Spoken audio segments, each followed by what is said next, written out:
In a quiet corner of the Egyptian Museum in Cairo, behind a pane of glass that nobody seems to clean, there is a slab of limestone about the size of a large book.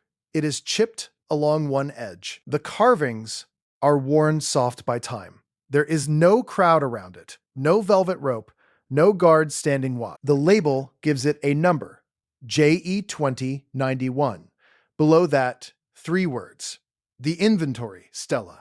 Visitors glance at it for half a second on their way to the gold masks and the mummies, and then they are gone. But hidden inside it is something that shouldn't exist. Carved into that stone more than 2,500 years ago is a description of a structure beneath the Giza Plateau, a sealed chamber. And carved right beside that description are directions. What lies to the north of it? What lies to the south?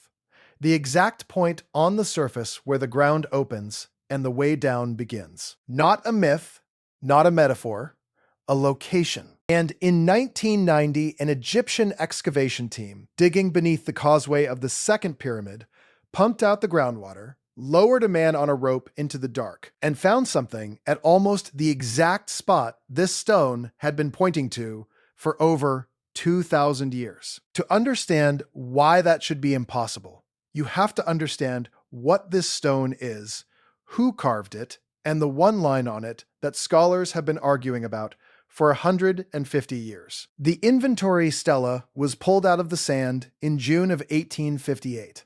The man who found it was Auguste Mariette, a French archaeologist who would later found the Egyptian Antiquities Service. He was digging out a small temple east of the Great Pyramid, a temple dedicated to the goddess Isis, tucked against the side of one of the 3 little satellite pyramids that sit in the Great Pyramid's shadow. The slab was already broken when he lifted it.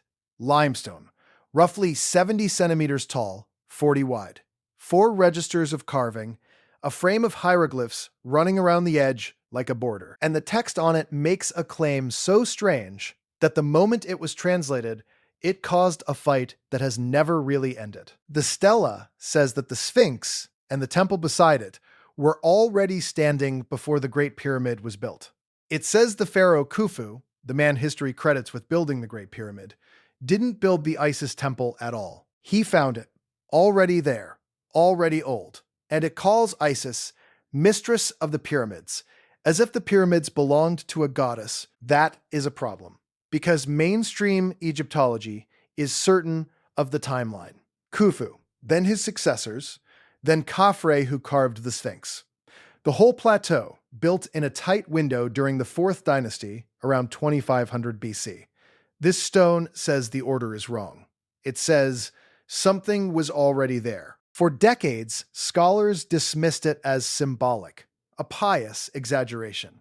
And here is their reasoning, and it is good reasoning. The carving style doesn't match the 4th dynasty. The grammar doesn't match.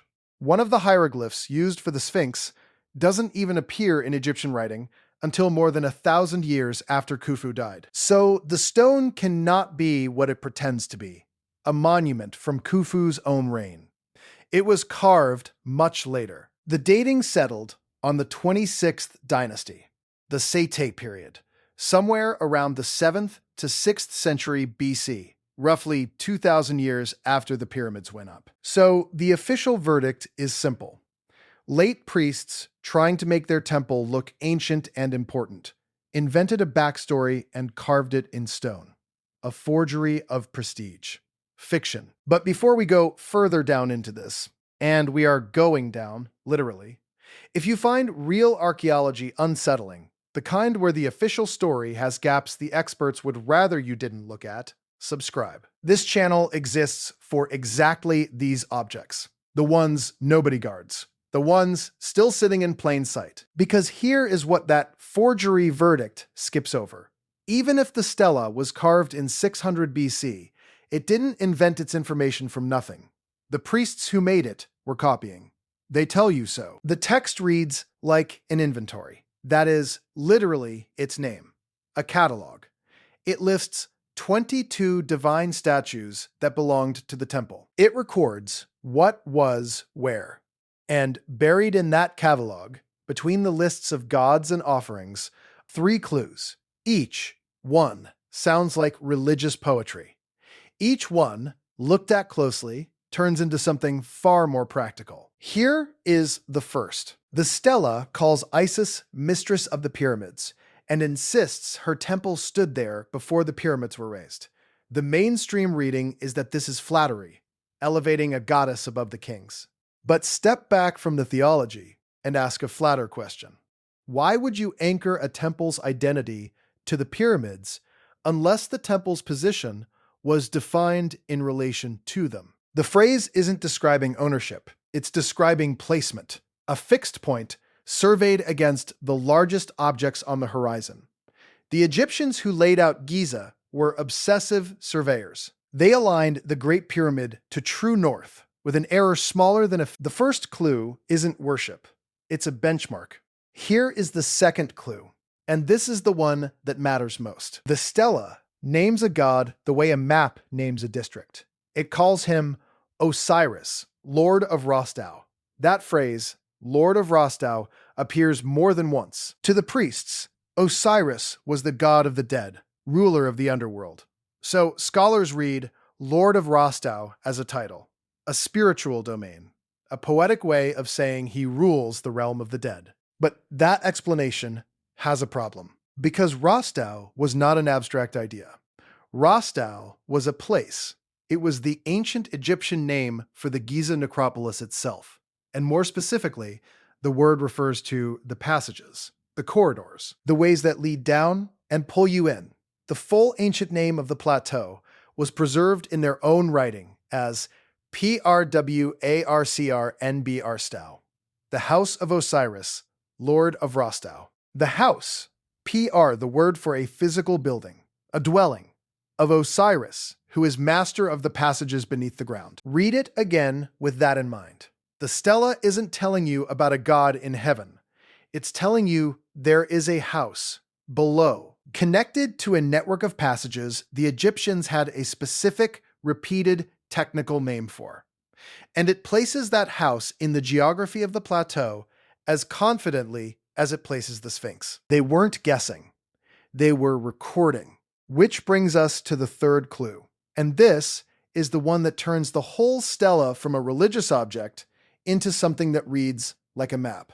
The text gives directions, real ones. It states, in plain terms, the position of the Sphinx relative to two temples. The Sphinx, it says, sits to the south of the temple of Isis, mistress of the pyramids, and to the north of the temple of Osiris, Lord of Rostau. North of one, south of the other. The Sphinx between them. That is not poetry. That is a triangulation. Two known points, a third point fixed precisely between them on a north-south line. Anyone who has ever read a survey, or a treasure chart, or a set of military coordinates recognizes the structure of that sentence immediately. It is telling you where something is by telling you what stands on each. And the thing it is locating, the House of Osiris, Lord of Rostau, the temple to the south of the Sphinx, the entrance to the passages below, sits exactly where, in the real world, the second pyramid's causeway crosses the plateau. So in 1858, Mariette pulled a stone out of the sand that named a hidden house beneath the necropolis, gave it a god, gave it a district called the Passages, and triangulated its position between the Sphinx and the Isis temple. And for nearly a century, no one went looking. The directions sat in a museum case. The stone was filed under forgery. The line about Osiris was filed under mythology. Then, modern science found something that changed everything. In the 1930s, an Egyptian archaeologist named Selim Hassan was clearing sand from the area around the second pyramid's causeway. And in the rock beneath it, he found an opening, a vertical shaft cut straight down into the bedrock. He described it, mapped it, and recorded it in his excavation reports for 1933 and 1934. Then the water stopped him. The shaft was flooded. The deeper he went, the more groundwater poured in, until the bottom was simply a black pool, impassable. He noted it and moved on. Local villagers, it turned out, had known about it for generations. They used to swim in it. They had even run a pipe from it to it was sealed by water. It was half-mapped, and then it was effectively forgotten. It would take until 1999 for anyone to reach the bottom. That year, a team led by the Egyptian archaeologist Zahi Hawass returned to the shaft. The water table had dropped. Pumps did the rest, running for days, dragging the level down meter by meter. And what they descended into was not a well. It was a structure. 3 distinct levels, carved deliberately into the rock, one beneath the other, going down roughly 30 meters into the plateau. The height of a 10-story building, underground, directly beneath the stone causeway of the second pyramid, exactly where the stela's triangulation points. The first level was a chamber, cut clean, empty. From its floor, another shaft dropped to a second level, a wider room divided into 8 side niches. Inside 2 of those niches sat enormous sarcophagi of granite and basalt, the lids weighing tons. And from that level, a third and final shaft fell into the lowest chamber was the largest. Roughly square, its walls almost identical in length, carved at the bottom of the world with a precision that made no sense for a simple tomb. In the center stood a great sarcophagus, and around it, even after the pumping, water. The deepest room was built to sit in water, an island chamber, ringed by groundwater, at the heart of the plateau. Hawass named it the Osiris Shaft, the Tomb of Osiris, because when his team moved the lid of the lowest sarcophagus, they found, cut into the rock beneath it, a single hieroglyph, the sign prayer, house, the House of Osiris, beneath the causeway, surrounded by water, reached by a descending shaft, exactly the structure the Inventory Stela describes when it speaks of the House of Osiris, Lord of Rostau, the Lord of the passages below. And here is where it gets strange. The Greek historian Herodotus visited Giza around 450 BC, within a century or two of when the stela was likely carved. And he wrote that beneath the Great Pyramid lay subterranean chambers on a kind of island surrounded by water channeled in from the Nile, where the builder of the pyramid was said to be buried. For centuries, that passage was read as a traveler's tall tale, a foreigner repeating temple gossip. There were no underground island chambers full of water at Giza. Everyone knew that. Except there were. Hawass's team had climbed down into exactly that, a chamber on an island of rock, ringed by water, deep beneath the plateau. Herodotus hadn't invented it. He had been told about it by the same priesthood that carved the stela, the Sate priests of the 26th dynasty. The same people, The stela wasn't a forgery dressing up a temple. It was a page from a catalog the priests were still actively maintaining, a record of what lay above the ground and what lay beneath it. And the part everyone dismissed as mythology turned out to be the part that was checkable. They said there was a house below, surrounded by passages, between the Sphinx and the temple. There is. And yet, for all of that, the shaft has spent most of the last century out of reach. The water that stopped Salim Hassan never fully went away. The lowest chamber floods again whenever the pumps shut off. For decades, the entrance stayed closed to visitors entirely, reachable only with special permission and, by some accounts, a steep private fee for a single hour in the dark. It was not open to the public until 2017. And the one thing that should settle its age, the artifacts inside, doesn't settle cleanly at all. Most of the pottery and the sarcophagi point to the late period, the same era as the stela.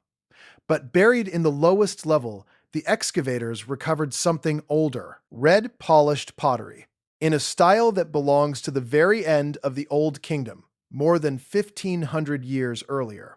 The oldest datable object in the entire complex came out of the deepest, darkest, but the Osiris shaft is not where this stops, because while one team was climbing down into the bedrock, another was aiming particles from outer space straight through the pyramid above it. In October of 2015, an international project called Scan Pyramids began. physicists from Egypt, France, and Japan. Their tool was muon tomography. Using muons, particles created when cosmic rays strike the upper atmosphere, which rain down constantly and pass through solid stone. Some get absorbed by rock. Fewer get absorbed when they pass through empty space. Lay down detectors. Count the muons that make it through, and you can map the inside of a mountain of stone without touching it. An X-ray for pyramids. On the 2nd of November, 2017, in the journal Nature, the team reported what they found inside the Great Pyramid. A void. A large one. With a cross-section similar to the Grand Gallery and a length of at least 30 meters, sitting directly above the Grand Gallery. A hollow space the size of an airliner that no human being had entered or even known about in over 4,000 years. They named it the Scan Pyramid's Big Void. 3 different detection technologies, and in 2023, the same project confirmed a second hidden structure, a corridor behind the chevron stones on the pyramid's north face, about 9 meters long, 2 meters wide, 2 meters tall. A passage no one knew existed, sealed inside the most examined building in human history. Now, stack these facts on top of each other. A 2,500-year-old stone that catalogs a house beneath the plateau. A historian from the same era describing an underground chamber on a water-ringed island. A real shaft found exactly where the stone points, descending 30 meters to a water-ringed chamber. And, in the structure above it, hidden voids the size of aircraft that we have confirmed exist, but have never entered. It is at this point that the story usually accelerates into the impossible. That the stela is proof of a lost civilization older than Egypt. That beneath the plateau lies a sealed archive, the so-called Hall of Records, built by a people who came before the pharaohs. That what we call Egyptian history is the second draft, written on top of something far older that someone decided to hide. So, let me slow down, because this is where you have to be honest. Now, does this prove the most extreme version of the story? Probably not. The stela is almost certainly a 26th dynasty document. The Osiris shaft, on the weight of the evidence, the sarcophagi, the pottery styles, the architecture, is most likely a late-period symbolic tomb, a monument built to honor Osiris by recreating his mythical resting place. The water at the bottom isn't a mystery. It's the natural water table of the plateau, the same water that flooded the shaft for Salim Hassan. The big void may be a construction feature, a relieving space to take weight off the Grand Gallery, not a secret room. And the claims that went viral in 2025 of a vast multi-level city descending hundreds of meters under the second pyramid. But that doesn't make the discovery ordinary. Strip away the lost civilization story entirely, and you are left with something that is, in its own quiet way, just as remarkable. Because it means that the priests of Giza, 2,000 years after the pyramids were built, were still keeping records precise enough to lead a modern excavation team to a sealed chamber 30 meters underground. They knew the plateau was hollow. They knew where the passages ran. They had a name for them, Rostau. And they wrote that name on a stone beside directions. And the directions were correct. They were not inventing a glorious past. They were curating one. They were the archivists of a place whose deepest secrets had already been old for 2 millennia in their own time. They weren't guessing. They were recording. And if that's true, it means our history is missing a chapter. Not a chapter about aliens or Atlantis. A chapter about memory.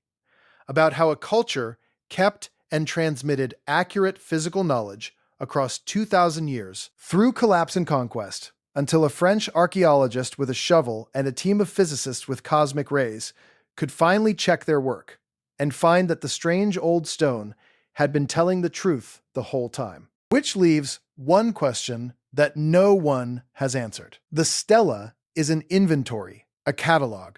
It lists 22 statues, 2 temples, a house below, and the passages of Rostau. We have now confirmed the shaft. We have confirmed the voids in the pyramid above it. we have confirmed the water-ringed chamber that Herodotus described, and that almost everyone called a fairy tale. So what about the rest of the list? Because a catalog does not describe one thing. It describes everything in the collection. And we have only just begun to find the items on it. The Osiris shaft has been opened to the public, but its lowest chamber still floods. The bottom still sits in water, exactly as it was built to. The big void above the Grand Gallery has been confirmed by 3 teams across 2 continents, and no human eye has ever seen inside it. The corridor behind the chevrons has been imaged, never entered.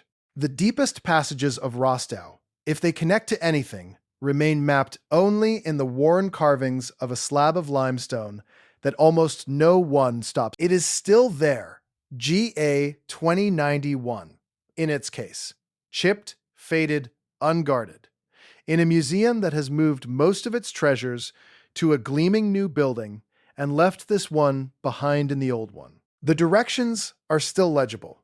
The house below is still flooded. The voids above it are still dark, and the people who carved the answer into stone have been dead for 2,500 years, leaving us a map we are only now learning how to read. Most people will still walk right past it. If you want to see how deep this actually goes, watch the next investigation on screen now, the sealed corridor inside the Great Pyramid that the physicists found, and the one detail in the muon scans that nobody can explain. It's already waiting for you.